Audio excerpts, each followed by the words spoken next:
Have you ever wondered if there's like an ancient blueprint for a healthy, balanced life? Well, it turns out there is. Today, we're going to dive into the Charaka Samhita, which is a foundational text of Ayurveda, the ancient Indian science of life knowledge. And when we say ancient, we mean it. This isn't some dusty, forgotten relic. It's a living, breathing tradition, a system of wisdom that's been practiced continuously for millennia. I mean, that kind of longevity, it really makes you pay attention, right?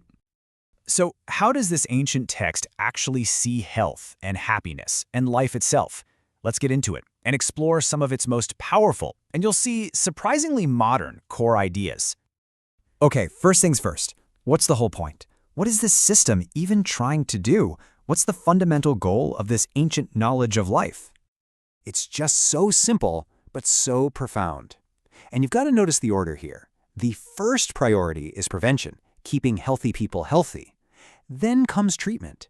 It's a completely proactive approach to well-being, not just a reactive one. So how do you go about protecting that health? Well, it all starts with understanding what you're actually made of. And from the Ayurvedic perspective, you are literally a universe in miniature. Yeah, forget thinking about the body as a machine with nuts and bolts. We have to think bigger. This text says we're made of the very same 5 great elements that make up everything in nature: earth, water, fire, air, and space. We're not separate from the world around us. We are literally built from it. And this is where it all becomes really tangible. You know the earth element? That gives us our structure, our bones, our teeth, our skin. Water? That's our blood, our sweat. Fire is our body heat, our metabolism, even our vision. Air is our breath, of course, and every single movement we make. And space? Well, that's all the empty channels inside us that allow for flow and for sound. So if we're made of these 5 elements, then it kind of follows that health is simply a state of balance between them, right? Not too much fire, not too little water. It's this really beautiful, intuitive idea. And of course, there's a specific word for this perfect state: dhatu samya. This is the bullseye. This is the whole point. Every diet, every therapy, every single daily routine is all aimed at achieving this one thing: a perfect, harmonious balance inside the body. Okay, so if health is all about balance, the next question is pretty obvious. What throws us out of balance? What's the ultimate root cause of all disease and all suffering anyway? And the answer in the text is just wow. It says that all disorders, every single one, come from the misuse of just 3 things: our time, our intelligence, and our senses. And the cause of pleasure and health? You guessed it, the balanced use of those exact same things. So it's not about what we have, it's all about how we use it. Just think about that in today's world for a second. The excessive use of our senses on screens, misusing our time by endlessly scrolling, misusing our intelligence on stuff that just causes more stress. This 2,000-year-old text is pretty much describing the root causes of modern burnout. It's wild. So we've covered the what and the why. Now let's get to the how. How does the Charaka Samhita actually recommend we create this balance in our day-to-day lives? Well, it really starts with simple, practical actions. The text lays out all these daily rituals, like tongue scraping to clear your airways, or gargling with oil for oral health, or using certain nasal oils to strengthen the head and neck.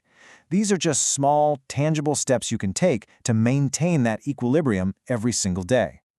But then it gets even deeper. See, Ayurveda isn't just a to-do list of things to add to your morning. A huge part of achieving balance is about conscious restraint. It's about what you actively choose to avoid. And this is where that mind-body connection just becomes so clear. The text advises us to suppress these destructive mental and emotional urges, things like greed, fear, anger, and envy. These aren't just seen as, character flaws. No, they're considered direct threats to your physical health because they're capable of creating so much internal stress that they throw your body's elements completely out of whack. So the takeaway here is really clear.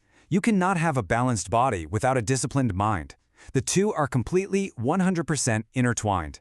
True health is a holistic practice. And that brings us to our final section, because according to the Charaka Samhita, having a disease-free body, well, that isn't even the final destination. It's really just the beginning. This is such a powerful statement. Ultimately, the text argues that the root of all our suffering is what it calls ignorance, which is basically a fundamental misunderstanding of our true nature. And on the flip side, the root of all happiness is pure knowledge or clarity. So you see, the whole system is designed to build on itself. A healthy body is the stable foundation you need to pursue the real prize, mental clarity, peace, and what the text calls moksha, a state of ultimate freedom and liberation. It's a complete guide to fulfilling our human potential.